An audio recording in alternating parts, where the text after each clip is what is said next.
The US Secretary of State Antony Blinken has called for an immediate and sustained ceasefire in Gaza. Speaking in Cairo, Mr Blinken also reiterated that any major military operation in the southern city of Rafah would be a mistake. There are growing concerns about malnutrition and severe levels of food insecurity as the delivery of humanitarian aid into the region stalls. This is the new British field hospital being constructed in southern Gaza. It's being staffed by NHS doctors flown in from the UK.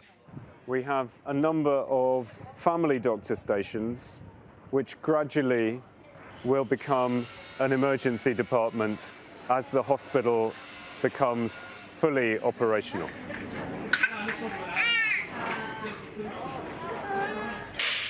They're working around the clock to get it built. Once fully operational, probably in the next 4 or 5 days, they'll be able to care for 250 patients a day here. Further down, this building here is going to be an inpatient ward. So we will have 3 wards. You can see that there are 3 entranceways, 3 different wards, and there will be 12 beds in each ward, so 36 patients in here. For thousands, this will become the only hospital that they can get easy or safe access to. The hospitals are far away. We have no transportation.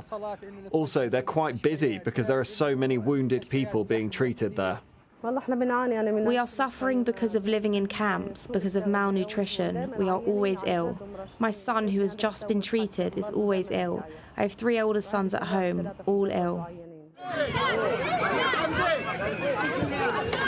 Jabalia camp in northern Gaza is where the humanitarian crisis is at its worst.